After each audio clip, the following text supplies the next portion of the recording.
sky.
Pain has a face.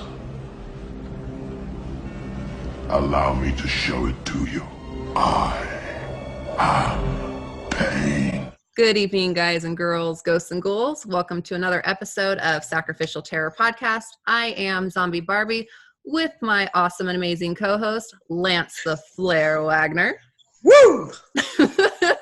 And tonight we have two really special guests, Rene, Rivas, and Bryan, Goff. Awesome. You're both directors, right? We are. We both write, direct, and produce. I think they do everything, yeah. They do a little bit of everything. All right. Yeah, thank you. Yeah, thank you guys. Awesome. We've been excited. I'm glad you guys came on. Thank you so much for doing this. Not a problem. All right. So what do you want to talk about first? Do you want to talk about Spirit of Haddonfield? Do you want to talk about kind of where you guys began? I guess we can go chronological. Yeah, sure. We'll just start hitting the timeline. Yeah. In the beginning, we met in a bar, and so that's always, I think most people that I meet in my life that are going to be really big, influential parts of the engineering of the adventure, I meet in a bar. So yeah, we met in a bar, right? That's awesome. I know Brian's about to say something because he said this. He said something regarding our history that I honestly have no recollection of. Oh wow! And it's regarding the first script that he presented presented to me. And Brian, you said to me that you presented it, and I was like, no way. And I completely disregarded it. I don't remember doing that at all. I mean, possibility. Well, because you were drunk in a bar. Yeah. You don't remember. That wasn't when we met first. We Rene's a phenomenal. We're both musicians. Rene's a really good musician, and you are. He was in a band, and they were up on the stage, as bands often are, and they were playing, and we had met. And you guys know, being in this industry, we've hung out in Idaho, we've had good times. It all starts with like an idea and a dream and shit like that. But at the same time, everybody's like, I'm gonna make a movie, and you're like, bullshit. And that's exactly what Rene did to me. And it's like, it happens to me all the time, right? Like Yeah. all the time. People are like, fuck you. That's awesome. More movies. So yeah, it was like, once I showed him the script, and it's an amazing thing when you have a script, like that tangible paper that's sandwiched, and it's got your brads and everything together. Right. And it's just magical. And I gave it to him. I'm like, no, look, man. And he's like, oh shit, this is for real. Like, he really, I remember that. I was 22 then, and you were 30. So this was quite some time, 12 years ago. Yeah. Wow. Wow. So you've been. I don't remember the good moments. I just remember those kicks in the balls, that constantly. So backtrack a little bit, Brian. So you're saying y'all are at the bar for the music. Oh yeah, and there's no movies are involved, right? No, not at that time at all. No, like I was actually bartending, and I left that part out. I was bartending, and he was in the band, and so gotcha. I was relatively sober. I'm not going to go sober. You know, you don't trust a sober bartender. You know, and I'm a very trustworthy bartender. That's good stuff. That's how we met. So yeah, aside from minor convoluted memories that I don't really remember, we hit it off because we met a handful of times, and that's back when Bryan had really long hair and he was in his Hawaiian shirt stage. That's fun. I don't know what I'm going to be next. I went through the Hawaiian shirt stage when I was 24 too. But yeah, we hit it off because we were both horror movie aficionados, and we just chatted films every time we met. And then eventually Bryan presented a script to me in 2000. That is cool. 2010, 2011, something like that. 2010. Yeah, let's call it 2010. Okay, so yeah. Okay. All right. 2010. Yeah, 2010, and it's a zombie western called Bloody Border, independently produced, independently financed, and small cast and crew of, what was it, like 15 to 20 of us? Yeah, that was, you know, it's fun because we've had this history where, you know, we started like just ignorant and dumb and naive, but like so much energy and passion. Yeah, it was the passion that drove us. You know, we were both definitely green in that behalf. That's awesome. We were excited about producing our first movie, and it was a hell of a learning experience. We had a great time putting it together, and I have fond memories of that film. Oh, it was gangster too. It was gangster. Like I'll tell you, because like we were like, when I say it, we were like naive, beautifully naive, and it was like absolutely time, like we all have been in our lives, and we like rolled down to this town that I used to live in called Bisbee, and it's right on the border of Mexico.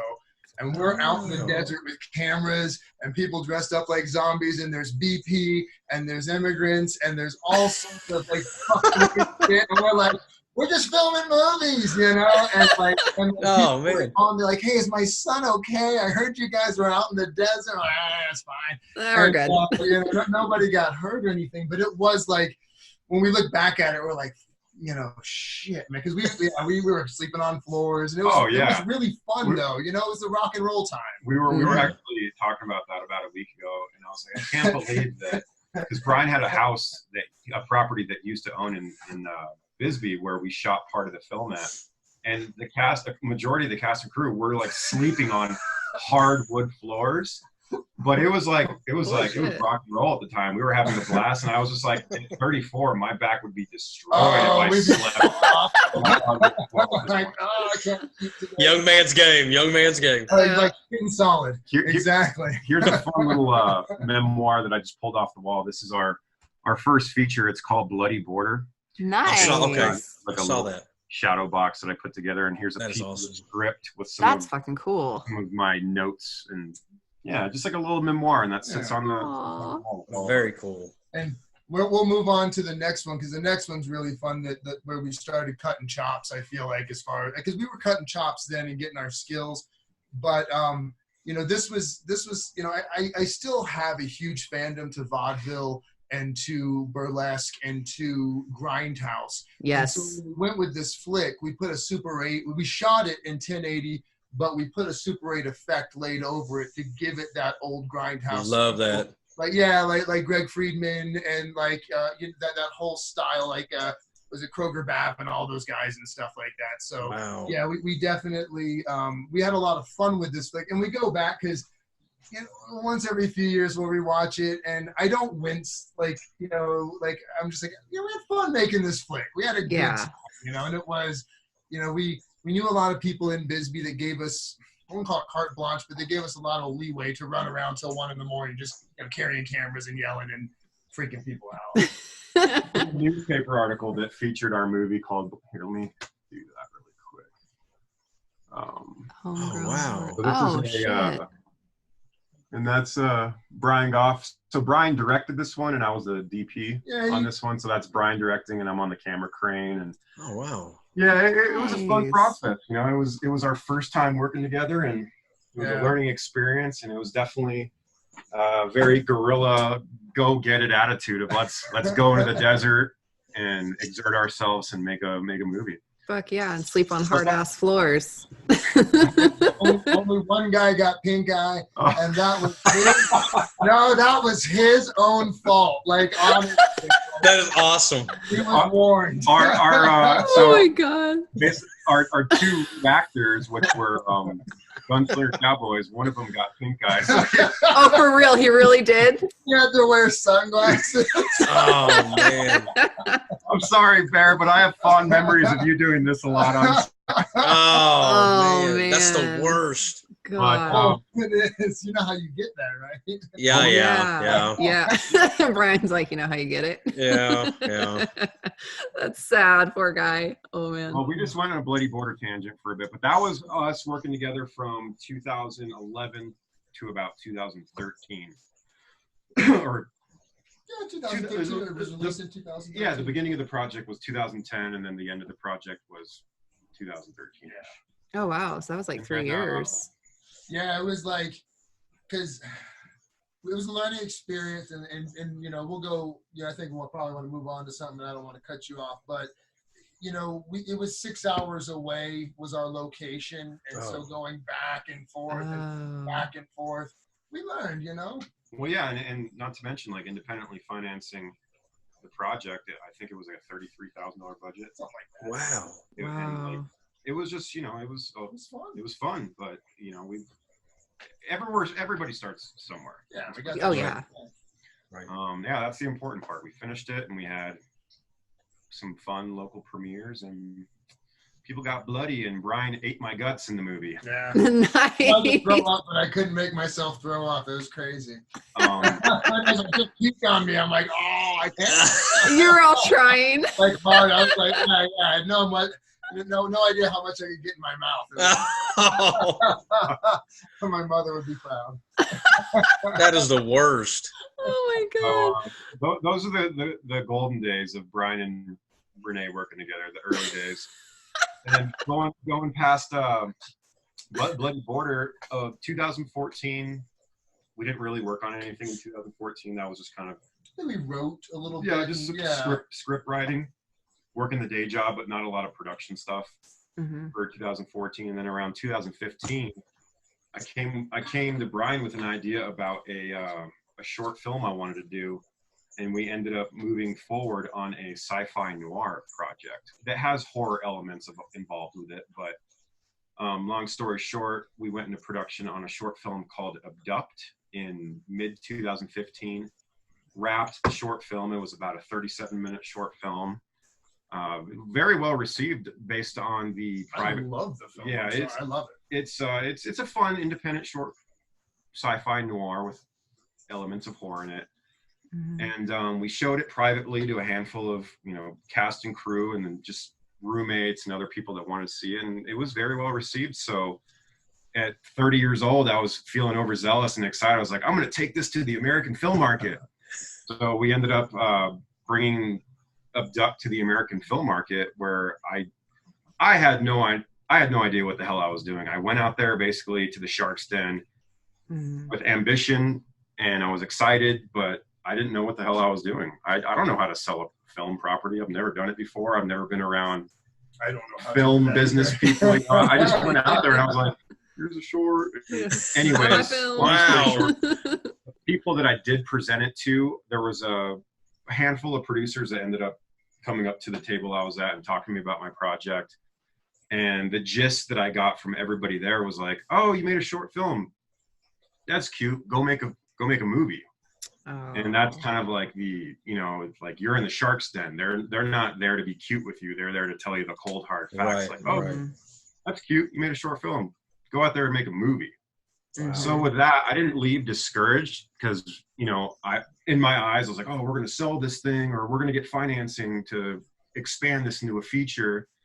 I took that experience and went back to Flagstaff and coordinated with Bryan and the cast and crew and was like, guys, let's expand Abduct into a full feature movie. And we did do that. We went back into production for about 6 months and expanded Abduct into a feature film called Northern.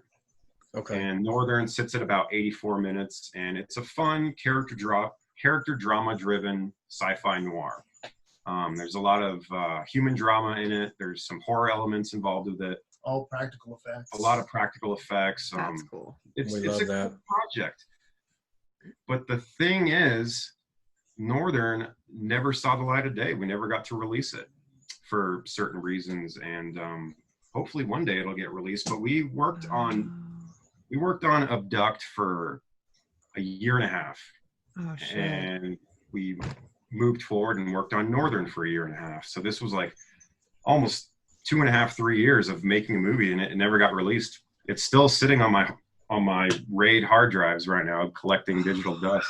That fucking sucks. So like we can't see that, huh? At all. At some point, I think at some point for sure. It's just I would love to release yeah, Northern. we got a lot of follow-up stuff we've got to do on it. But it you know, I think especially with without giving anything away about the project, you know, especially with Dan's new film that was out at Idaho Horror Festival, yeah. stuff like that. It's something that I'd like him to see, that Rene, you know, had really, you know, put a lot of love and heart into it. We also learned a lot of techniques on that too. You know, I think every flick we've ever made, we come back being like, because Rene's awesome. You know, you guys should get an opportunity to be on a set with him one day, because he innovates and he spitballs a lot and comes up with different ideas, and it's just like, oh, let's try it this way, and if it works, a lot of times that goes to the next film project that we're working on. It's like, oh, remember how we did that? Let's play some shit like that. Mm-hmm. And so it's the fun, I think, part in the field of it. Well, I mean, I don't want that to seem like I'm a loose cannon on set. Like, we No. definitely do a lot of- No, it doesn't sound like that. You know, but when you're out there, it's like, fuck it up. Yeah, we plan it, but when you're on set, there's definitely a level of, all right, we got the shots, let's try it a different way, let's shoot it a different way. And, Yeah. but that's indie filmmaking. But yeah, I didn't even talk about what Northern is. It's do you want to talk a little bit about what the premises of Northern? Yeah, I love it. Yeah, hell yeah. It'd be awesome. Loosely based, because we started challenging ourselves a little bit, and for independent filmmakers, doing a period, even a period slide in your flick is, you know, it's challenging, because you got a wardrobe, you've got, you know, to set everything up, you've got to go and set design and make sure that everything does. So it starts out when Travis Walton was taken out of the White Mountains in Snowflake area, and we have a character that's kind of in the same area, and we're suggesting that not just one person was actually taken. This is another storyline that could fall into that universe. Yeah, like so just when Travis Walton, like Fire in the Sky, Yes. and that whole storyline, when he was taken, we're suggesting perhaps other people were taken that night as well. Okay, gotcha. And then we have another character that comes back, and he starts through, you know, huge human drama Rene had written and put into it. He's also experiencing an anomaly or something that's intervening in his life in a way like Travis Walton was. So in Abduct, your initial short film was very much a tip of the hat to the film Fire in the Sky. I gotcha. Okay. And yeah, that's basically like the elevator pitch. This film very much follows certain people's storylines to eventually, people go missing all the time, unexplained. Right. That's kind of where we went with Northern. Not so much a horror film. It has horror elements. It's sci-fi noir. It's a black and white movie. Beautiful. Oh sound shit, that's cool. Love it. Yeah, Love sound design. I think the sound design is a peak part of the film. Yeah, that was. So yeah, all that being said, it was definitely an interesting. It was tough to work on something that was your baby for so long, and then just kind of have it sit at the wayside and collect dust. You know, like we were in a position where we couldn't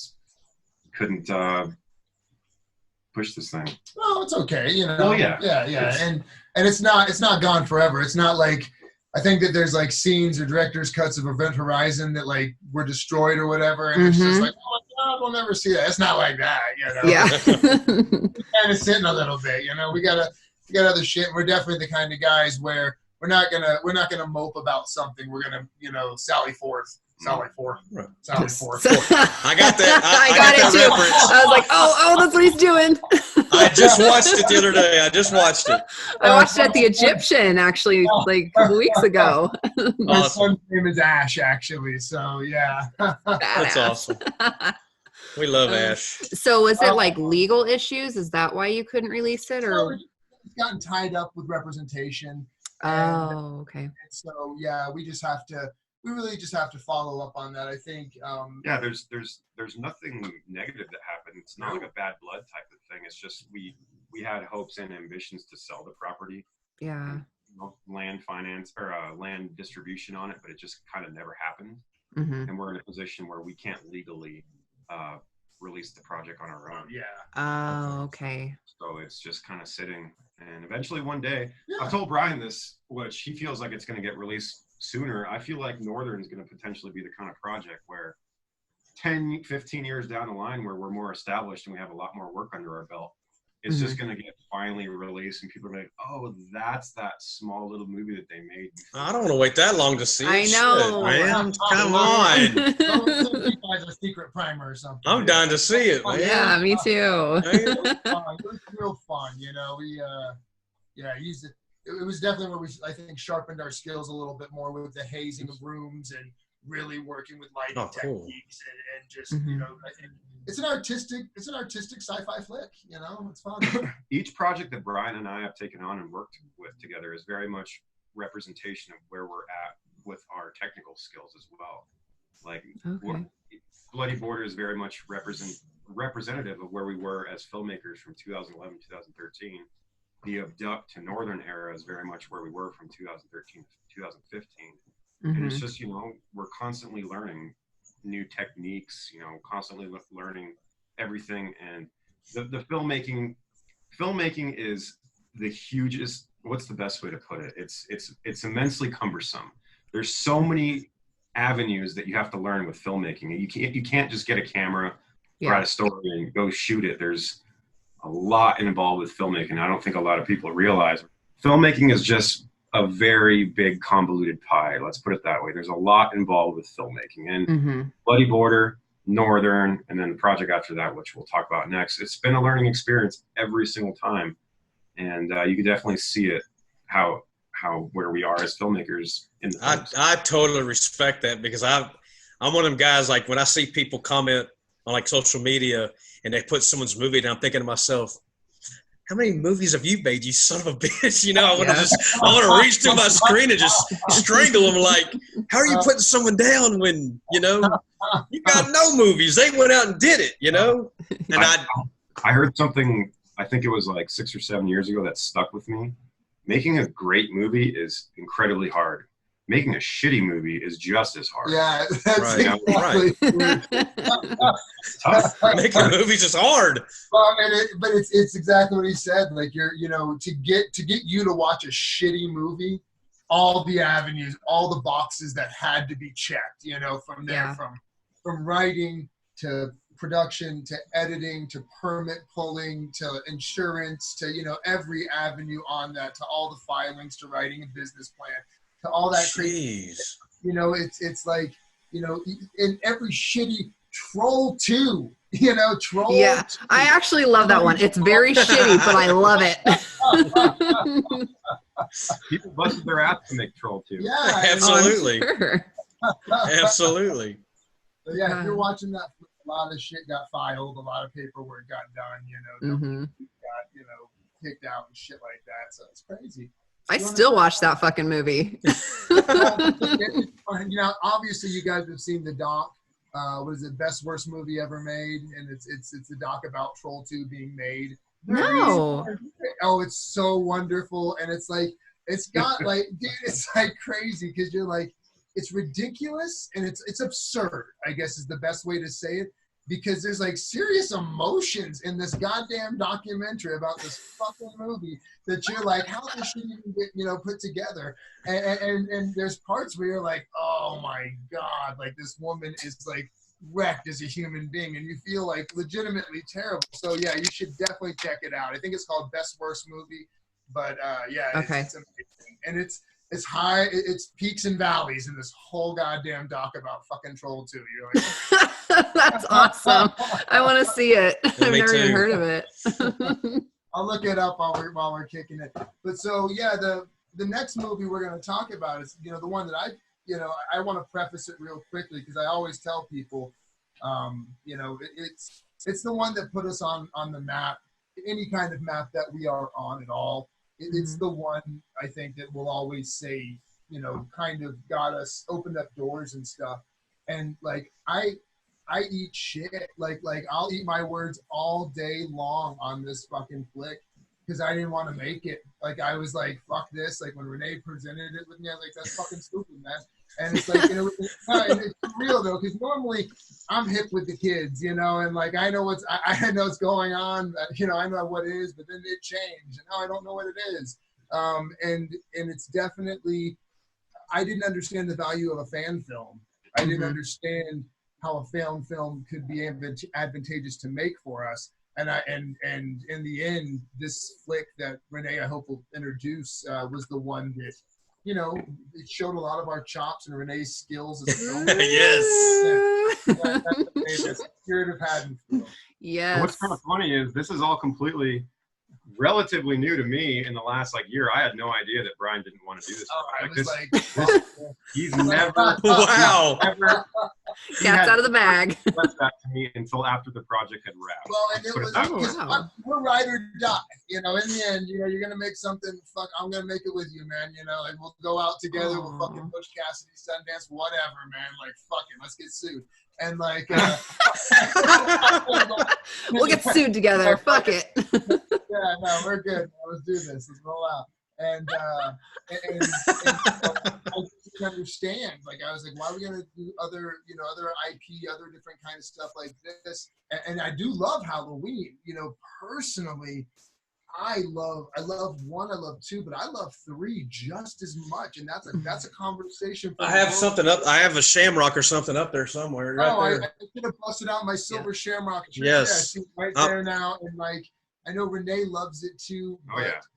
It's one of those flicks that ends up kind of, the way that the whole Halloween concept was designed to be a different story each Halloween. That's what they wanted. Yep. It at least filled that concept of like Carpenter's first idea to, on that. And right. I love Michael. I think Michael's fucking amazing. I can't wait to talk about what we talked about earlier, possibly.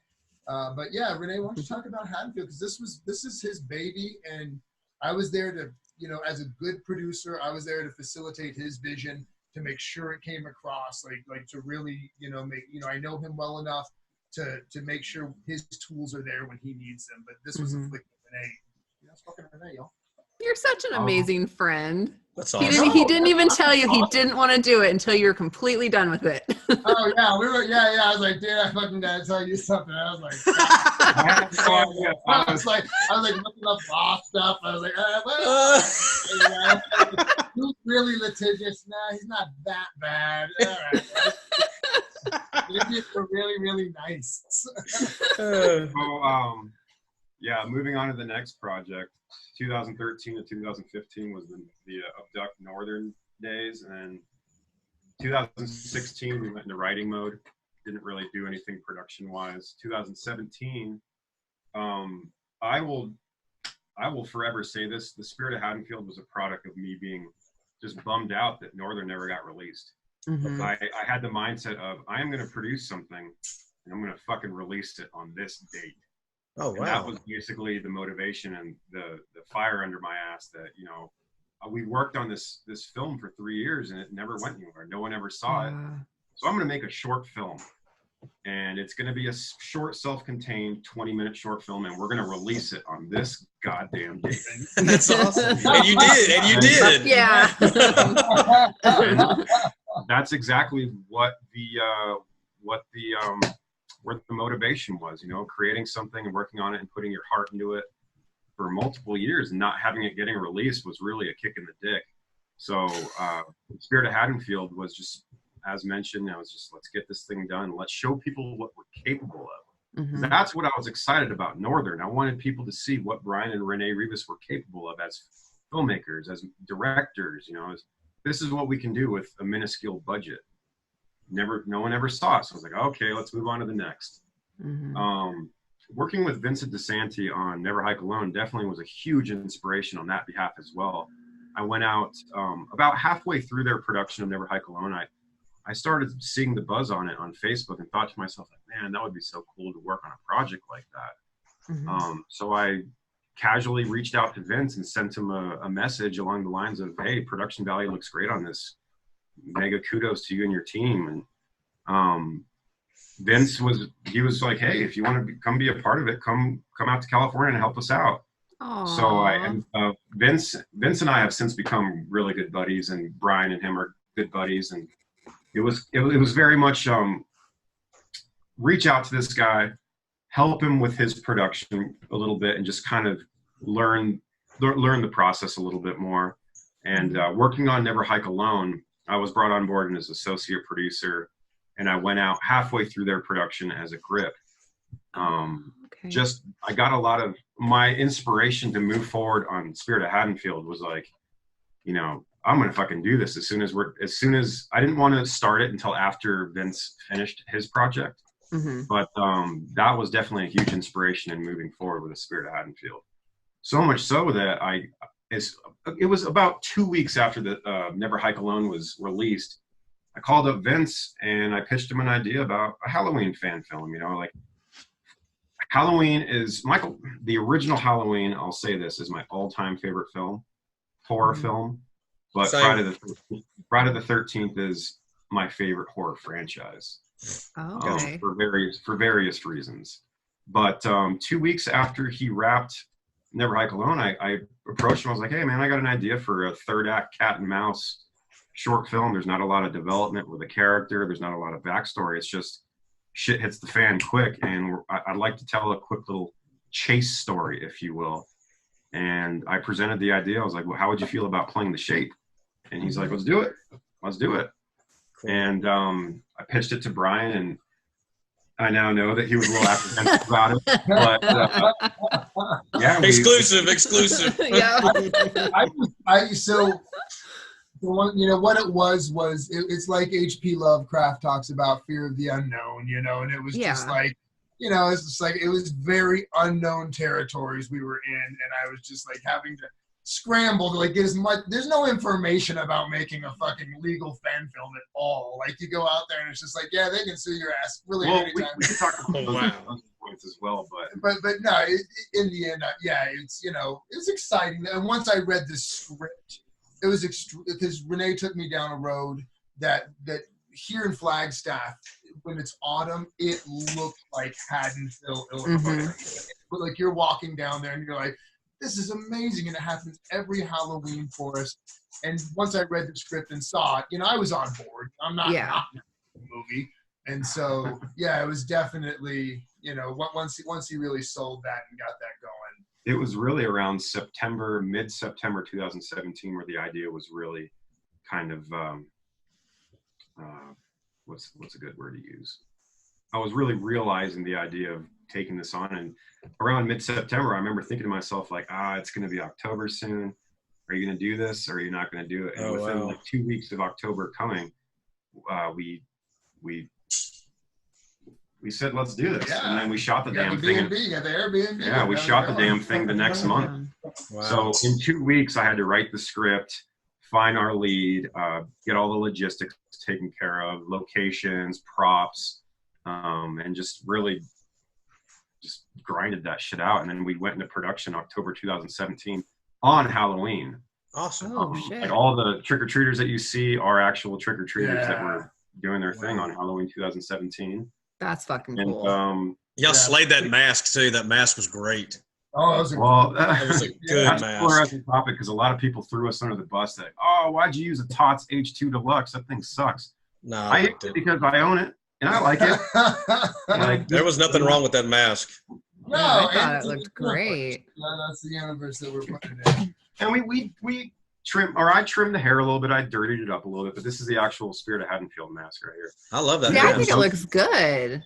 It's the TOTS H2 Deluxe. You know, it's not like a custom super produced mask, but for the needs that I needed it for, it worked great.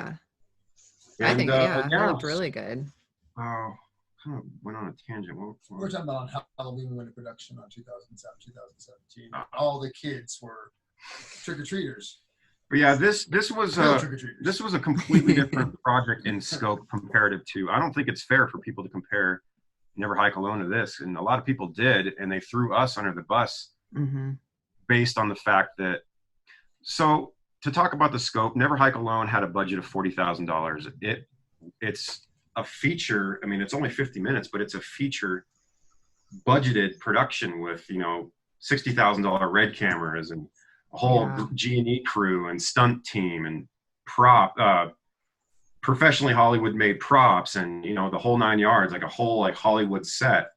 Spirit of Haddonfield, it was definitely on the opposite end of the spectrum. I definitely went into that project with a John Carpenter mindset of the first Halloween was very rag and tag. It was very small crew. I mean, granted, they had a $350,000 budget. It was made with very little resources, and that's the mindset I had with Spirit. It's like, I run a production company here in Flagstaff, so I utilized all my own all my own gear, used all of Bryan and all of our lights, and just utilized the resources that we had to make that short film. Yeah. I edited the film. I did all the score and arrangement to the film. I didn't score it, but I arranged pre-existing material into an original arrangement. But that's very much the mindset I had with Spirit. Like, I don't have $40,000 to play with, but I have cameras. I have 15 years of editing experience. I'm a cinematographer, and I'm pursuing directing. Let's just do this. Let's do the best we can with little resources. And I made Spirit of Haddonfield with $750. That's awesome. So that is awesome. Essentially to build the closet set, feed your cast and crew, buy some props, pay our makeup effects artists, and it was that's the budget, $750 to make Spirit of Haddonfield. And Vincent played the shape. And Vincent DeSante portrayed Michael Myers in it. And I am very happy with Spirit of Haddonfield. Yes, a year later, there are definitely certain things that I would have done differently. But at the time, I remember watching it, and as soon as the credits hit the screen, when you hear the gunshot out, I just got the chills. I was like, we fucking did it. Like, this thing is actualized. It's a thing. And once it was released, as with anything, if you have an Academy Award winning picture, there's going to be people shitting on your project regardless. Oh, yeah. I went into releasing it just thinking, I'm just excited that we created something. I'm not going to get hung up if people like or don't like this project. If they like it, that's kick ass. If they don't like it, thanks for watching our short film. I'm just glad that we thought up this fan film idea, produced it, got to the finish line, and fucking released it. That's what was most important to me. And that's the way art should be. And we fucking did that shit. Awesome. I get upset when people are telling George Martin to change his fucking ending. Yes. It's just heated, man. Like, I've had some serious heated conversations with people that we could have people that we could have gotten to possibly invest in some of our shit, and they're talking shit. I'm like, fuck you, man. Let's talk about this.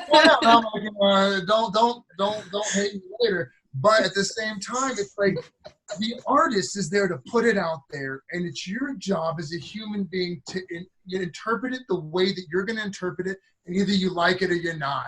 But I'm not going to change shit for you, And that's not the way to approach art. To be like, ooh, are they going to like it? Is this guy going to like it? Fuck that, man. Art is not a democracy. It's not. It's not. And it's fully subjective, and and like you guys. Like you said earlier, go out and make your own fucking movie, Exactly. I'll love to watch it, man. I'll watch X-Men Last Stand and enjoy parts of that fucking movie, And exactly. There's something in there.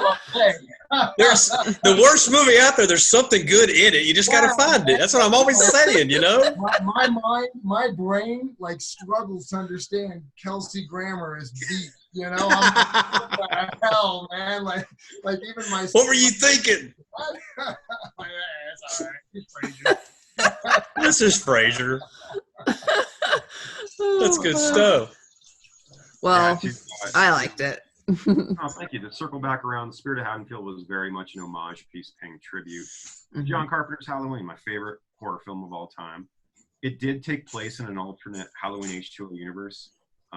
Say if the Shape didn't get his head chopped off at the very end, and it played out a little bit differently, our canon would have taken place in that storyline. Oh, okay. That's just the route that I wanted to take. I thought that John Tate was an interesting character, and I wanted to expand on his story. Him being the father of Hannah in The Spirit of Haddonfield. I liked how you did that on the phone too, how you had it pop up on the phone. It was Spirit of Haddonfield was a very exciting project to be a part of. We did replicate a scene, which was also a very polarizing topic. I will never regret doing that. I thought it came out very good. That was the most exhilarating, probably one of the most exhilarating moments in my filmmaking career. Like, I don't think anybody has replicated the closet scene to the extent that we did. I was very meticulous in making it look as accurate to the 1978 closet scene as it was very close as possible. And we had one goddamn take to do it. So we rehearsed it for hours. We rehearsed the shit out of that for hours because I built one closet set. I bought doors, I painted them white, screwed them into the wall, you know, like it was like a set that was ready to rock and roll. And we had one take to do it. So Vince busting through so much aggression. Busting through that closet door like an absolute madman. That was the take that we used. And I just remember being in the closet being like getting the absolute chills when he did that. Like it was a moment for me as a director. It, you know, granted we're paying homage to John Carpenter's classic Halloween scene, but it was just fun to do. And some people interpreted it the wrong way, to the sense of, oh, why didn't you guys do something more original? Why didn't you know? There's so many ways that you can pull it apart. I replicated the closet scene because I, in my heart, fucking wanted to. Yeah. And it was a lot of fun, and you know, that's a standout moment for The Spirit of Haddonfield. Yeah, I changed around the script a little bit to not be exactly like it. You know, cell phone leads the Shape into the it's like a more modern spin on what happened in 1978. But it was a blast. I had a great time putting that short together, and very proud of what we created on it. Yeah, I'm proud of you guys too. And it was cool to see it last year, you know, like on the big screen that at the Egyptian. That was so cool to see it up there. Oh, it was wonderful. We love that theater. We love that festival. Yeah, they treat us so right there, and I can't wait to produce some new content. Why is Texas is so far away from everything, man? I swear. I miss all the cool stuff, man. I know. It's a hot stick to jump. Yeah. So is everything in Flagstaff now for y'all? Like, is that y'all's, if y'all make a movie, whatever y'all decide to do, are y'all going to try to stay in Flagstaff? Yeah, like, you know, we discuss different avenues at different points and stuff like that. And, you know, I think that we're not married to one place, but we also, you know, I think the time we live in, it's a time where you can kind of choose. And this was actually a topic with a lot of the filmmakers out in Idaho, because from Flagstaff, there's a flight that's about an hour and a half, depending on, you know, how quick, you know, whatever affects a plane. I know gravity does, but aside from that, I know it does in one way or another. You know, it's like 90 minutes from here to there. So, you know, if you had to go from Flagstaff to Los Angeles, there's a flight that goes directly there. And a lot of the other folks kind of felt the same. They're close enough to where they can get to where they want to get there and be in the mix if they have to. But, you know, we live in a really cool place, and we get a lot of seasons, and we have a mountain right where we live, but we also have the Grand Canyon. We have desert. Lush, rolling hills. It's very diverse where we live, and it's like Bryan brought up. It's a hub. It's a hub to everywhere that you could possibly want to go. And we're real close to Vegas, and we like to go to Vegas. Hell yeah! Hell yes. Are y'all going for Shock Fest by chance? What's that? Will y'all be going for Shock Fest by chance? I don't think so. I don't know what that is. What was the last one we were out at? What are we referring to right now? In Vegas, going to Vegas for Shock Fest. Sam's going to be. That's why. I've never been to Shock Fest. I think it's maybe a newer one. Yeah, I think it's next week. Next weekend, I believe. Yeah, I think it's like the 20. Yeah, it's the 22nd. Yeah, we got to check it out. It's a film festival. Yep, Mm-hmm. Sam's going to be in one of the movies that's going to be presented there. Oh, Which is our other We'll co-host. definitely Yeah. check that out, because we're we don't want to get off topic to the tent yet, but we've kind of gone full blast, I think, with film festivals. We're putting it in right now, and that's we love a reason to go to Vegas. And the tent's in the can. We do know that, right? Oh, it's in the can. 100%. The tent's in the can. It has been shown 100%. Okay. Yeah, let's switch gears to the tent. So moving forward, 2017 through mid 2018 was the Spirit of Haddonfield days. After the Spirit of Haddonfield, around early 2018, Bryan and I started developing a new feature film. So we started working on the screenplay of something we've been working on for about a year and a half. And it's funny too, because I don't want to take away, but Rene had, it's fun when you're in between gigs, because you're kind of like, all right, what's going to happen? And to me, I really do try to approach things like an adventure, whether I'm going to Walmart or cooking breakfast. Walmart's always an adventure. Yeah. Fuck. Serious, let's do this shit. What's going to happen? Nobody knows. And it's for real, though. And so that's kind of how, in between with filmmaking. And so I had written, we have a couple of scripts together right now that we haven't even touched. Like, we're like developing one, and I have one that I really like that Rene and I have developed together. Rene comes to me and he's just like, dude, what do you think about this idea? He busts it out there, and literally it's like I got the pen in my hand and I'm like, fuck. And I'm like, yeah, that's a really good idea, man. That's awesome. I got 117 pages. I got 90 pages over here. And That's awesome. This thing. And so we start talking, and it's like I've had this imagery that I wanted to add to something for a while, and I'm like, well, you mind if I stick my chocolate in your peanut butter for a second?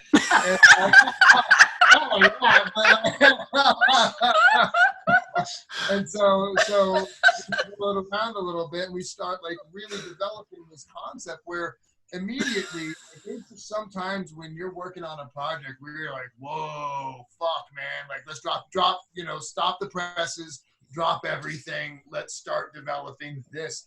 And that's exactly what we started developing before we got to the tent, was a new feature that we're currently working on, and the tent was in between it. I definitely okay. I had to take a step back, because I didn't think that you were going to be so I excited was about like, because literally, like Bryan said, we had we were developing two separate scripts, and I presented this idea to Bryan that had been on my mind for a handful of years. I just hadn't realized what the core of it was. And once I pitched it to Bryan, those two projects that we had been developing for a couple of years just kind of Oh, wow. we jumped into this new project, and we've been in pre-production for this new project for about a year and a half. Oh shit. And it's exciting. We can't wait to be able to talk more about it. We'll talk a little bit more about it after we talk about the tent. Some love. Okay. Long story short, after like all these posts that you see Bryan and I do of like sitting,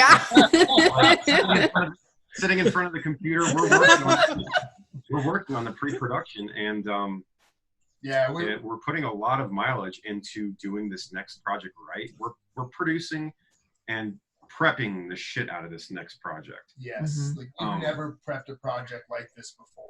Wow. We've really. I'm sorry, stop. No, but we focus on. I love pre-production. We focus on it, but this time, and it's funny because a lot of times Rene, Rene's just. He's ready to go, and he has. I feel a lot of times I'm keeping up with Rene. well, for the Spirit of Haddonfield, that's how I was, because Well, we had like 2 weeks until it was October. I was like, fucking do this. If we're gonna go, We gotta go. go. And it's like, all right, let's go. But it was definitely like I feel Very like, opposite approach. yeah, it's crazy because like normally I'm like, all right, let's be prudent, let's look around, let's see where we're going. And I was like, all right, well let's start to maybe get some test footage. He's like, no. Let's sit in pre-production, and not in a bad way. It was definitely where we feel very confident about this new project, and that's where I hate to go into a project not feeling confident or not feeling prepared, and that's what we've really gotten to a point now where we have all of our boxes really marked. We've finessed our scripts. We've walked away from one script, gone to another, and then come back to these scripts. And just, I'm going to tell them right now, it's an anthology. Yeah. It is an anthology. So what we do is like, sweet. Yeah, it's 5 stories, 4 single standalones with 1 wraparound. And we're very happy about our wraparound. And in it, pretty much we will go from one script to another, but we'll refinesse it. And Rene's awesome because it's not funny, excuse me. It's fun to watch Rene grow as a writer, because I've always been a writer. My mom, my grandmother, like they've always pushed me into doing these things, and watching Rene have these ideas and now really hone his craft. It's amazing because he'll come back with some ideas and be like, hey, I know we thought about this, but let's look at this section again. I'm like, fuck yes, that's what we do. You know, like, that's badass. That's awesome. And so we're really starting to read these things and be like, man, if I was to watch this, like that's pretty cool, you know. But yeah, so we just told you a little bit about the pre-production of the project that we've been in development since early 2018. Like as soon as we wrapped Spirit of Haddonfield, we jumped into this next project. Wow. So the tent kind of weasels its way into the mix here. We had so the film festival circuit was approaching, and we had nothing to present, basically. And we wanted to go. Yeah, we wanted. Well, no, we were antsy to get back into production on something, but we had the initial trajectory was, all right, well, let's independently finance and produce one of the short films in our new movie, and use that as a springboard for potential investments and capital. Okay. And we were going to make a short film out of our new movie and submit it to film festivals. And when we did panels and Q&A, this is just a piece of the pie that we've been working on for a year and a half. That was the initial mindset. I approached Bryan about 5 months ago, I guess, was when we switched gears. Yeah, about 5. About 5 months ago. How do you feel about us not doing what we've been planning to do for the last 3 months? Let's not rush. Let's save production on our new movie for when we're ready. Let's completely just put that aside and not go into production at all. I had a script called The Tent. And I said, what? So going back about a little over a year at this point, I play Friday the 13th, the game. It's a fantastic adult hide and go seek type of a game. But anyways, I play with this guy named Aaron D. Lewis, who's a mask maker, and Brandon Scott Murphy, who's a mask maker, makeup effects artist. And what was typical for our game chat when we have our headsets in is we'd be, evading Jason, playing Friday the 13th game, talking script ideas. That's basically cool. Aside from hilarious banter and shenanigans, we would talk ideas about movie ideas, basically. And one of the ways to evade Jason in Friday the 13th, the game, is going into a tent. And I remember specifically the day that Aaron said this. He's like, one of these days I'm going to make a short film about a tent. Make a horror short film about a tent. And we all kind of chuckle and laugh like, no and behold, 2 months later, he's like, hey, Rene, I wrote that script and it's called The Tent. And he sent it to me about a year ago, and I read it. It was like if I remember correctly at the time, it was like a 10 to 11 page treatment. And it was fun. It was cohesive. Brandon helped him co-write it, and I was picking up what they were putting down. It was a very fun script. So the gears are turning, and I'm thinking like, about 6 to 7 to 8, maybe even 8 months go by, and I was like, Bryan, I read this script about a year ago called The Tent. How would you feel about us taking on this short little 13 to 14 page script? It's a horror short. Read it. I want to see what you think about it. And Bryan read it, and he absolutely loved it. Oh, it's funny. I'm trying to not say the wrong things to give away plot. Yeah. No, you know, even written and Like we can. Oh, he seriously was no, I right. wouldn't say No, that, but that's what I yelled out. Because you're reading it and it's a slow build and it's real fun and it's more Twilight Zone-y, like at least especially when we got the script. Yeah, it's very, very built, you know, A to B. Yeah, you got it. You know, there's one thing too I definitely want to talk about as we get going too is just about the Idaho experience and the connections, and not just like network connections, but human connections that like we've made.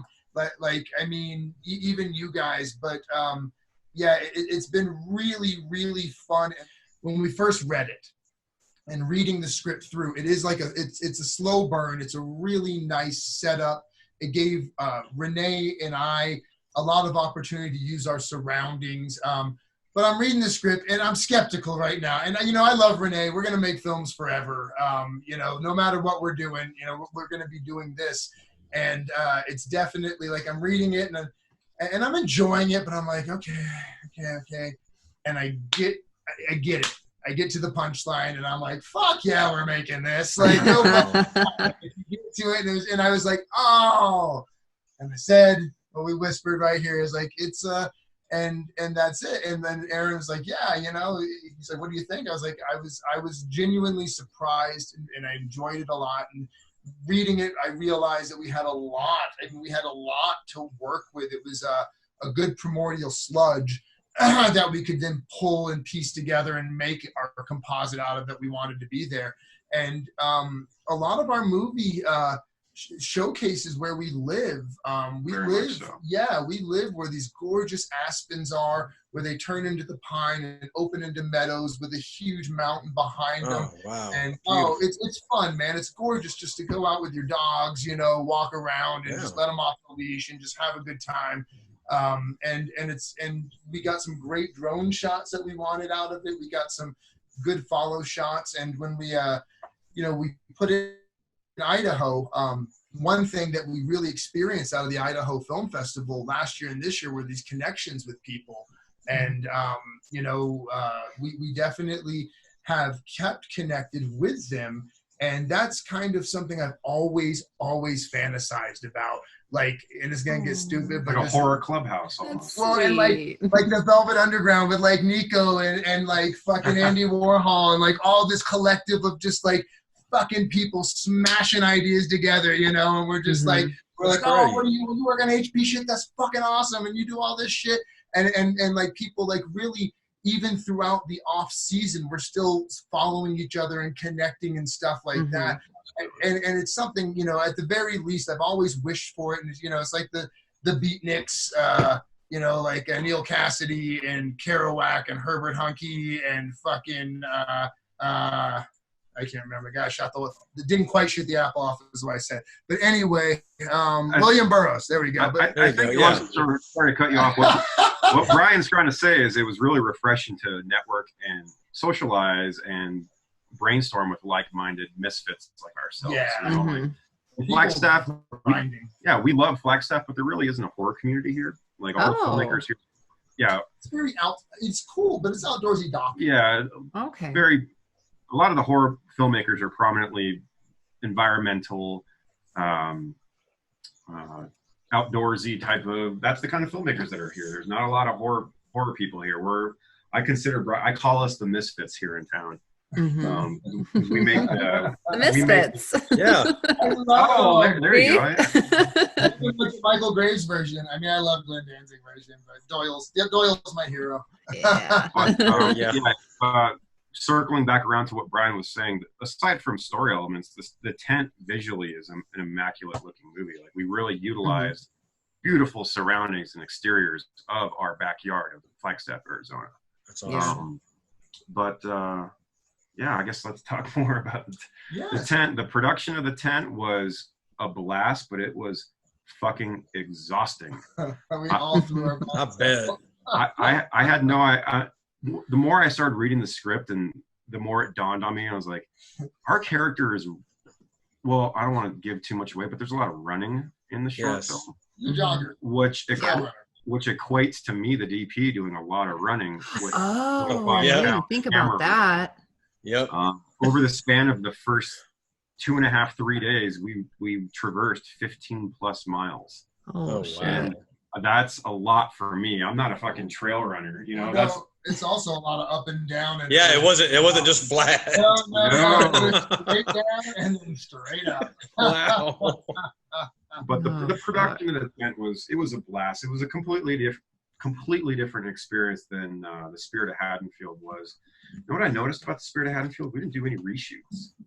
With the tent, we had a couple reshoots. Oh yeah, we definitely need to go out. And that was something that Marla Robinson, she the lead actress and co-producer on the film. She she hustled hard. Yeah. And just to begin with, she's a really phenomenal actress. She really is. You know, we got to watch her practice a lot of her techniques and stuff like that, and really giving us options, but also viewing the project with different eyes that we didn't have. We have production eyes, we have DP eyes, we have writer's eyes, but from an actor that's really communicating with you and being like, well, let's look at it from this perspective and then this perspective. And it gave us a lot of different options that we had not thought of before. Mm-hmm. And man, she hustled so fucking hard. Yeah, she did. Yeah. And she came back and she lives down in Sedona, she lives down in Scottsdale. And so it's a 2-hour drive. So each time she was coming up here, she was doing 2 hours coming up, acting physically, and then driving back down. Driving back, yeah. So she the people that our crew, they really give us everything, and they hustle and they sweat for us, and yeah, it's real fun that some of the folks that we've had on our crew. It's not that we picked them out specifically for this reason, but they all seem to have the attitude where it's collective. People help each other. I was blown away when our effects artist and supervisor was helping me carry this fucking heavy ass wagon up this rocky ass thing. And I was like, because you know what? Like, I was just like, fuck it. Like, I was like, you're just gonna do it. It's gonna suck. And like, just do it, and like, just stop and take breaks, and you need to drink water. Yeah, because there was definitely like, our PA had to dip. She had to go and get her child. So I was like, no, it's fine. And there were certain days on the mountain where we were the PAs. That was it. Oh man! You want these shots? Yeah, let's go get them. And so like our makeup person was like, no fucking way I was gonna let you do that by yourself. And God bless Ariel, she's just amazing. And yeah, that's kind of that worked on this production with us. It was just like there were no egos, and that's where I think that's really where art can live. Is when you drop your egos away and you're like, what can we make that's gonna be cool and the best product and in the project. And that's what I think happened with the tent is, man, it was all love. Very much a collaborative effort. Like Aaron and Brandon Scott Murphy, they laid down the meat and potatoes. Bryan and I, Bryan restructured, and we both restructured and added different story elements to logistically make it flow better. Mm-hmm. But once we were on set, like Bryan and I are very receptive to a good idea. Like Bryan was saying, put your fucking ego aside. Like if somebody has a good idea, that's a great idea. Yeah. Let's do that. Let's roll with it. I think it's very important to be receptive to that kind of attitude on set, because otherwise you're going to compromise the integrity of what you're doing. If Joe Schmo, production assistant, says a great grand idea that's going to be lightning in a bottle and you put it aside, you're going to kick yourself in the ass later for not taking him up on that. Yeah. Right. But yeah, the tent was very much a collaborative effort, and I'm proud of it. It's the next tool in our arsenal of films, and I'm happy that it's in the can. I'll tell you that. Yeah, it was beautifully shot too. No, we both burned, like my fucking belly was gone after that. You got your workout too, so. Crazy. I mean, Rhiannon, you've seen the tent. It's yes. It's a fun short film. It's very much representative. It's very much in the vein of Creep Show, Tales of the Dark Side, Twilight Zone, mashed into one. It's a fun little self-contained 15-minute roller coaster. Yeah. And based on the reactions that we've been getting from it, it's being very well received. we're both very proud of it. And this was actually a milestone for Bryan and I. This was our first co-direction. We both stepped in as directors and gave both of our insight on directing our actor and, you know, logistic choices. And it was great. We worked great together, co-produced it together. Marla was a co-producer, and yeah, we got to the finish line and on to the next. And the minute we hit the finish line of the tent, switched gears into the new project, and we've been hustling on that new one, and we can't wait to further discuss that project. No, yeah, we definitely want to get into that a little bit. And one of the things, just want to talk real quick, I know we're going kind of late, guys. One of the things we want to talk about with the tent too, one of the fun things is that I've always, you know, been a huge comic book dork since I could pretty much read and stuff. One of my first comics was Cyborg and Two-Face, and then I remember Flash versus the Speed Demon and stuff like that. Oh, wow. And, you know, just fun stuff. And like, and Rene, we have very similar film types, but we also, like, once you get us into our realm, we come from different sides of that. I'm very supernatural. Renee's very slasher. Like, we have a lot of different edges together. And Rene surprised me with the comic book vibe and feel that we talked about different elements about it, but he's like, hey, I want you to come over and check something out. We check it out, and I was just like, oh my god, like, I was like, what the fuck just happened? And I was just like, you know, I didn't know what to do. I wanted to punch the wall and hug him at the same time. I was so excited. Punch the wall. Yeah, like, I don't know what to do. You know, it's just crazy. Like, direction is just because it's a comic book. Yes. You know, one of those things. And I mean, that's honestly the extent of it. Like, I'm these days not so much, but I used to read comics when I was a kid. I used to collect Superman and Spider-Man comics, but it was more of a phase for me. Bryan still to this day buys comic books. Like, when we're in Idaho, Me too. When we're in Idaho at the Space Bar arcade at 2:00 in the morning, he's diving through the comics, looking like I still love comics, but you know, it's very much a nostalgic thing for me.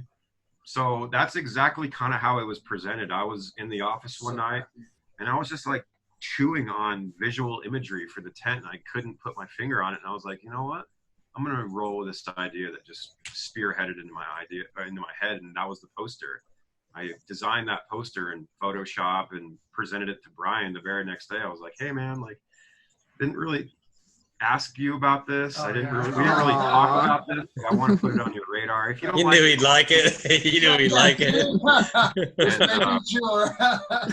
And with that being said, I kind of took liberties with another avenue, which was the musical cues in the tent.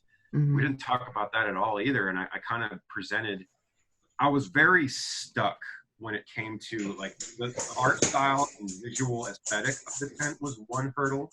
But the score elements and music behind the visuals was also like a big, like, what the fuck am I going to do here? Like, with the Spirit of Haddonfield, I had pre-existing material, so it was a little easier. With this, it was like, I don't know what route I'm going to take. So I found, I used various elements of sound that I have on my computer, which is like sound library stuff. And I accumulated various copyright-free pieces, and I threw them all in the blender and put them all together and arranged over the span of 3 days all the music in the tent. Wow. And Bryan and I had a follow-up meeting. I was like, Bryan, I'm going to drop a hot enchilada on you right now. I did all the music to the short already. I want to get your opinion on it. And I was nervous to show him because I know that I was just anticipating his reaction to the music I set up. And I don't think this is a spoiler in any behalf. I went with an 80s style synthesizer. Awesome. Love that sound. You know, almost reminiscent of Halloween 3. Yeah, I would definitely say, and even a little bit of Labyrinth in there. You know? Oh, I love Labyrinth. I remember the specific moment when we sat down and watched the screener of the tent. The first 5 seconds when you hear it, Bryan goes, I love this. Yeah. Oh. I remember that. Like, you put your head, like, I do that. Like, I love want to this. make a point on my. I totally love this. That is great. So the tent is very much a full package, and it's representative of the nostalgia of the 80s, but it's also modern and very current day with, you know, the way we shot it. The cinematography is very sharp in the tent. Yeah, but there's a very lot pretty. of elements that hone back to the films that we loved 30 years ago, 30 plus years ago. Cool. And yeah, it's an interesting, fun package. I'll put it that way. Yeah. Yes. Yeah, I liked it. I really Man, liked the music, and I really liked the cinematography. Lance needs to see it. So You do, yeah. Yeah, You'll love it. Find a way to get you. Yeah, to see well, it. we can get you a private copy as long as you watch it with the lights off and the sound up. Yeah, Hell sound yes. up. Yeah. Yeah, Rene takes a lot of time, and we wrote this whole backstory to it after Aaron had given us the story. We haven't really presented the backstory so much, but a lot of the sound that Rene designed and the I don't want to say anything about, but a lot of the sound that kicks in, especially, it's hard to break a short down into acts, but if we were to say it's the beginning of the third act at that point, okay. we get a lot of representation to where we wanted to give a deeper rooted idea of where the origin of this story came from. And so in that, we just say crank it up a little bit, because you get a lot of highs, a lot of lows, and a lot of elements at that point that try to give it an atmosphere. Yeah, very much atmosphere. Very atmospheric sport. But yeah, that's the tent. I can't wait for you to see it, man. And yeah, but we'll maybe we can send you a private link here pretty soon. The reason I shuddered a little bit is the filmmaker in me. You know, not everybody has a immaculate, badass, like a great sound system. What's a better way to put that? No. Not everyone has at their disposal, like our setup right here, where you're gonna have the bass, you're gonna have good highs and lows. Right. Some people are gonna watch it on their cell phone, which Right. Earphones. which I don't. We put time and effort into this. Don't watch it on your cell Don't phone. watch it on your cell phone. No. Just watch it, whatever. Well, yeah. As long as you're consuming it, but you're gonna have a better experience if you have the right. And yeah, that's part of it is the experience. You know, we'd love to go to a theater when we can, but Rene's got a really nice theater here, and you just turn it down. When I'm at my house, you have things that you can pan back and forth, and you owe it to yourself to get that experience. Do it right. Everything. Right. Absolutely. Absolutely. That's awesome. Oh yeah. Hey, let me go back real quick to Halloween 3. I just want to jump back. I lost my train of thought a minute ago. Okay, Halloween 3. My daughter, I probably told the story. Rand's probably heard it 100 times. My daughter last year, I think it was last year, it might have been 17. She said, "I'm ready to sit down with you." She was 17 or 18 at the time. "I'm ready to sit down with you and watch all the Halloween movies." I said, "Okay." So we get to Halloween 3. Spoiler alert for anybody who hadn't seen Halloween 3, which is 30-something years old, but whatever. Almost 30-something years old. So she sits there, and when little Buddy bites it, she goes, "They're killing kids?" And I was like, I had this rush of pride. I was like, she gets it, she really gets it. And I thought to myself, and so so in discussions, I'm thinking that if Atkins isn't, or Chalice isn't the hero, Cochran would have been the all-time body count. I mean, what would the body count have? I've had this discussion with 100. What would the body count have been? Oh, it would have. I mean, at that point, the way they're Stop it. Yeah. Yes. It's still on. No, but Yes. I feel like the way that they're setting that up is, it could have been a global epidemic. Exactly. Oh, yeah, absolutely. That like Silver Shamrock is the maker of the Halloween masks, and at that point, where does it go? And if you're to take that universe out of its timeline and apply it to today's time, holy fuck, dude, you're fucked. Were y'all one of the? I'm just now thinking. Were y'all one of the cities? What's that? Phoenix was. Phoenix was. I knew it was Arizona. Okay, it was Arizona town. That's right. That's right. It's so funny. Everything that we're talking about is just like, oh yeah, it's like at hand read. I've got 18 copies up there myself. That's my favorite. I mean, I love Halloween 3. I think that anybody that goes into Halloween 3 with the mindset of, oh, it sucks, it doesn't have Michael Myers in it, that's a very, very close-minded approach, because as a standalone film, it kicks ass. It's a very unique, driven story. Oh. The characters are great. The gore and practical effects are top quality. Stonehenge, you know? Yes. Awesome. It's so outside of the box that it just works on that behalf. I'll throw it back at them and go, yeah, but you're okay with Roy killing people as Jason. I'm like, come on, man, I'm okay with Roy killing people. And I love that one. Don't get me wrong. I'm just saying, you're okay with that. Yeah. But I love that. I love Roy. Stop it! That's the GOAT. That is the GOAT right there. Tom Atkins is the man. He is the man. He's still doing it. I can see though, I wasn't born, but back in 1982, I was thinking about this about a week ago, the anticipation of, how are they going to bring Michael back? Is he going to be all charred? Is the mask going to be melted? How are they going to bring him back? And then they drop this completely different storyline.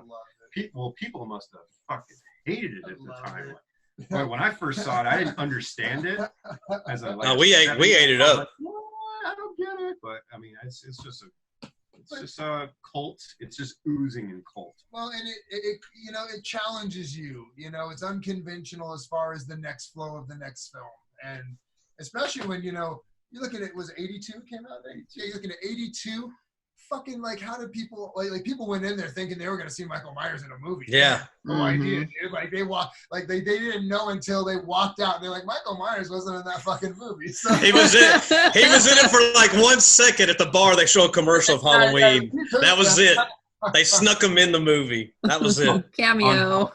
On Halloween, this couple weeks ago, when I had some folks over and we were entertaining, and the one album that we threw on was the Halloween 3 soundtrack. Oh man, I want to get that so bad. Synthesizer soundtrack, man. It's just so beautiful. So that's definitely one that's inspired you then. Oh yeah, absolutely. Awesome. I love. I've been a music composer for not so much. It's not as prevalent these days. I still produce music every now and then, but definitely have been inspired by the early synthesizer scores of 1980s films. You see a lot of Lost Boys in your work and stuff. I still believe. Did you ever see the Albert Finney Looker? Does that ring a bell? What is it? Albert Finney Looker. Oh, I know what the VHS box looks like, but I haven't seen. That's got a. I think if I remember, it was one of those cable staples. It was always on. And I was 12 or 13 years old, and I can remember having the kind of synthesizer sound, and it's probably special effects too. But check that one out. It's not bad. If you like Albert Finney, just look her. Yeah, she's a looker. I have seen this movie. I recognize. Yeah, with the girl on top of the VHS. This movie. Yeah, I've definitely seen that. Oh, I haven't seen that. Yeah, I believe that's it. Yeah, James Coburn. That is definitely it. Oh, if looks can kill, and it involves all the beauty. Well, that's some kind of effect. They'll shoot something at you and they'll freeze you, and then you'll lose track of time. It's kind of like I said. It's probably been 30-something years since I've seen it, but I remember the soundtrack being pretty good. I've definitely seen that, and there's some interesting parallels to Halloween 3 in look. Oh, absolutely. It's about the same time, right? Does it say on there? A year prior. A year prior. Okay. Early 80s. I'll have to say. Yeah, I mean, I don't know what else you guys want to talk about. We've been wrapping for an hour and a half. We can't. Yeah, real quick, and we'll stop. Going back to the Spirit of Haddonfield, knowing that definitely Rene is a huge Halloween fan. Bryan, I'm assuming. Oh yeah, absolutely. He's diehard 100%. We're sitting here. If we're talking Oh wow! Fuck yeah! That is awesome. My lady got me that for Christmas last year, or my birthday. That's awesome. That is a one-of-a-kind drawing of the Myers house. That's beautiful. Wow, that's awesome. Right there, and then, oh shit! More. My buddy Sean Richards gets a huge gold star for this. Look at this. This blew me away. probably one of the most special gifts that anyone's ever given me. Look at this. Look at that. Donald. Oh, no. hell yeah. Yeah. That is beautiful. I can't thank Sean enough. That's Way to go, Sean. Shit, yeah. That's awesome for Sean. Good job. Somebody just sit on a duck. Oh, did you hear? No, my dog just like went. He's laying right here. I didn't know she was that loud. I didn't hear. Okay, real quick. I'm real just so quick. used to her. Just we've had an episode before where we had. Or did you guys do something? Did you guys do something? Or was it really my dog? I think it might have been the cat. I think It was one of them. We've had a third guest with us this whole time. So, Aw. Aww. Little black kitty. he's the director. Oh. No, that's my little fat one. Oh. See, it was her. Hey. All right. Okay, real quick.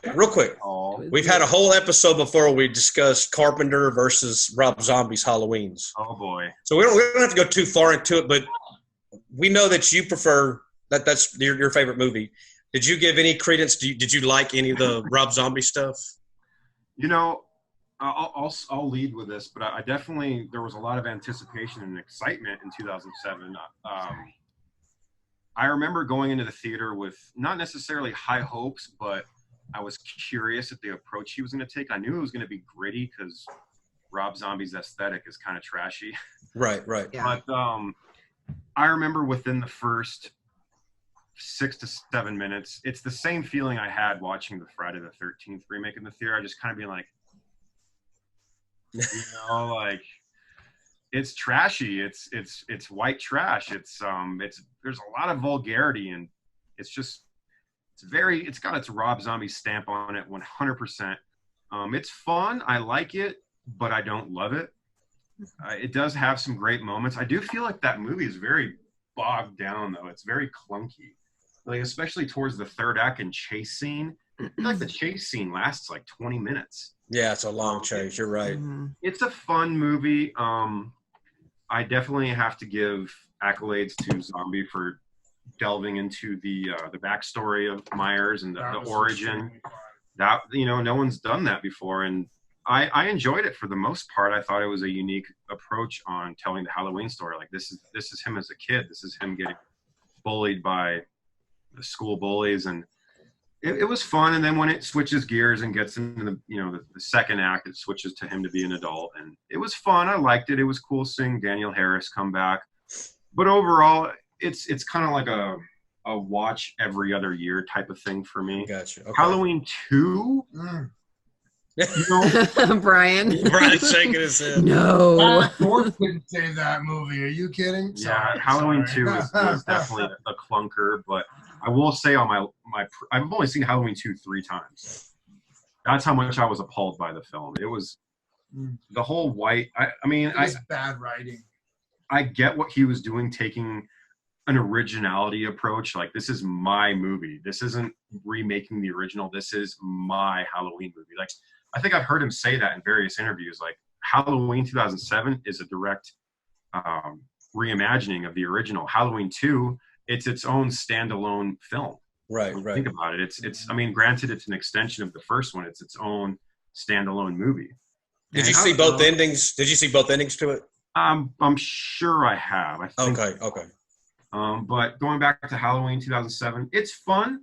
It's just it's kind of it's just a gritty trailer park version of the Halloween story, you know. I like that there's like you had mentioned, the backstory and the origin of Michael. I love William Forsythe. Like, He's awesome. My favorite sweaty, clammy actor. Like, you know, you watch it, you watch it back and say just, oh my God, he's so good. I don't know if he plays coked out well or, you know, but He's a method actor. I Right. love watching him on screen. You know, he's good. He's got that. I don't know if he's from Texas, but he's got a drawl down. I believe he is. Yeah, he's got that. I mean, if he's not, he's studied it. He's so good there. And my favorite part about it is Ken Foray. You know, like, oh yeah, like I see Ken Foray in anything, and he's gonna make me feel a little bit better. You know, and so I think that Rob Zombie has done a great job at kind of Tarantino style of bringing those actors that have a nostalgic fact and craft to the guild and stuff like that back in. And that's really nice to see. At the same time, it lost. There was no real dread. It's him. I knew someone was coming. I could see his face. I'm like, Something's happening. Something's happening. Hey, I got this for $10. Oh wow! Sorry to cut you off, but No, I do. you're good. I'm gonna paint this blue, or kind of like the original Halloween is kind of like it's blue mixed with green. I don't know what the color is. Yeah. I'm gonna paint this kind of more white to make it 78 Myers. sweet. But I got it for $10. Yeah, $10, man. That's $10. that's I'm sorry, I cut you off. No, you're good. Last thing I was gonna say is, I own 2000. I own the second one, Halloween 2. The changing. It seemed like the roles of characters did not stay true to any of Carpenter's architecture. And to me, that's immediately where I get detracted. And I love Brad Dourif. I love him as a sheriff, and I think that he's another actor that I see him come on screen, and I'm like, all right, I'm going to enjoy while he's on screen right now. And that's a movie that, I wanted to love it. And that's happened with me with a lot of Rob Zombie's movies. I bought some of those movies sight unseen, popped it in the Blu-ray, and been like, what the fuck, man? Like, really? Like, and that I loved his music as a kid. First time I ever ran away from home was because I couldn't go to a fucking White Zombie concert. Oh wow! Goddamn true, man. You gotta write that in there. Run away from Yeah, Like for real. absolutely. My buddy turned me in 2 days later. I was so pissed off. Oh. Everything worked out okay. But I want to love his movies, and some of them have just kicked me in the nuts with a really wide foot. Lori was completely obnoxious in the second film. Like she was like bipolar throughout the whole film. It was just, But understandably so, what she went through. But I just didn't like how she was portrayed in the second one. And she didn't have the heroine, like that action figure that rises above. Like I think that when you burn somebody down so much as an audience, we want to see them rise up, and I just didn't get that vibe out of it. So I mean, Rob Zombie's gonna keep kicking out movies. Well, I'll definitely watch them. I've watched every fucking movie he's made, so I'll keep doing it. Same. Yeah. Yeah. And you ran away from home because you couldn't go to his concert. I give Halloween 2017 a solid 6. Okay. That's a good. I mean, that's not bad. 6.5 on a good day. No, I loved it. You loved the Rob Zombie Halloween? Oh, I'm so sorry. I thought we were talking about Blumhouse. Oh no. I thought that's what he said too. I thought 17. Yeah. Yeah. Is that what I said? You said 17, so we thought the new one. It was 18. Yeah, 18. Yeah, It was final 18, wrap up. I love the Blumhouse one, man. That was such a. I really enjoyed that flick. I give the Blumhouse one a solid 6.8. I liked it. From Rene, that's coming from Rene. I had high hopes for that new one. It was fun. I but liked it. There was definitely some eyebrow raising moments that I just. All the retconning, that Halloween 2 from back in '81. That's always going to be my Halloween 2. So. Oh, I love number 2 as well. Yeah, Halloween 2 number 1981 is fucking and killer. We really like. I'm gonna forget his name now. Lance Guest. Lance Guest. Yes, the last Starfighter. Yeah, man. I would love Lance Guest. He's even an X-Files episode. This isn't a spoiler, but Bryan and I have been in talks of approaching Lance Guest about a small supporting role. Yeah. Yes. Nice. That's awesome. Yeah. Exclusive. We'll yeah. see. But if Blumhouse is watching this, I loved your new movie. Just Dr. Sartain was a bad choice. And there was a little bit too much humor in it.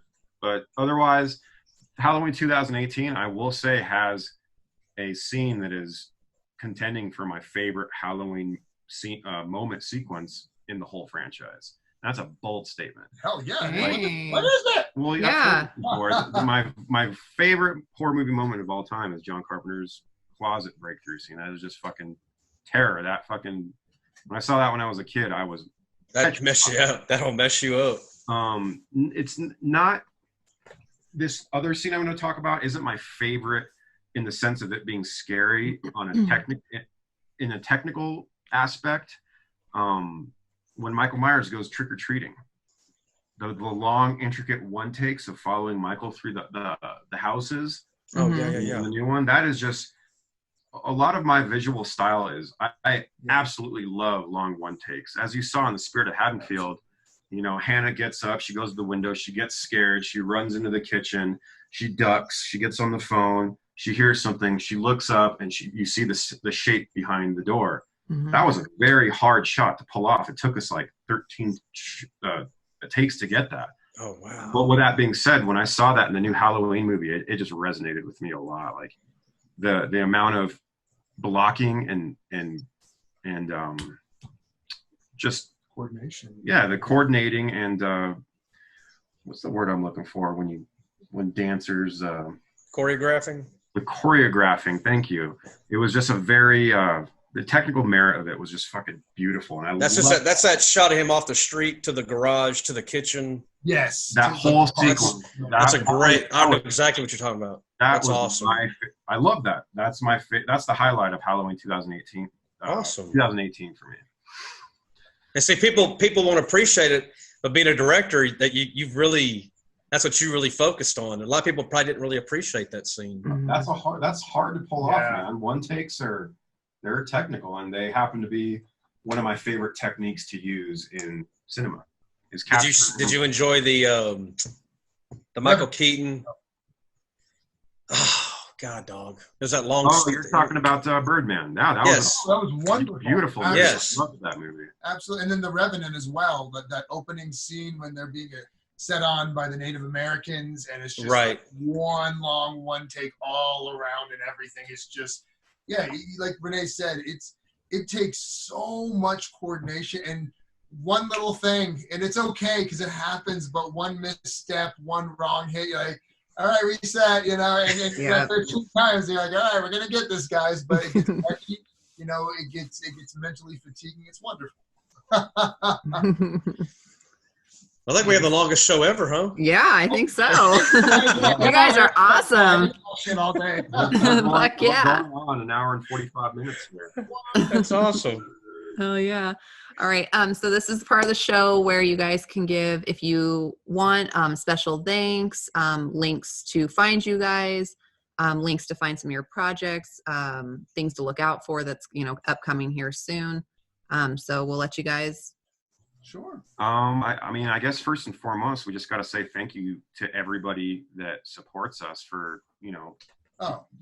Bryan and I are just two turkeys from Flagstaff. Like Couple we're turkey-ass turkeys. couple turkeys from Flagstaff. And we're I love you. And it's too close to Thanksgiving to say that, Rene. It's too close. Oh, man.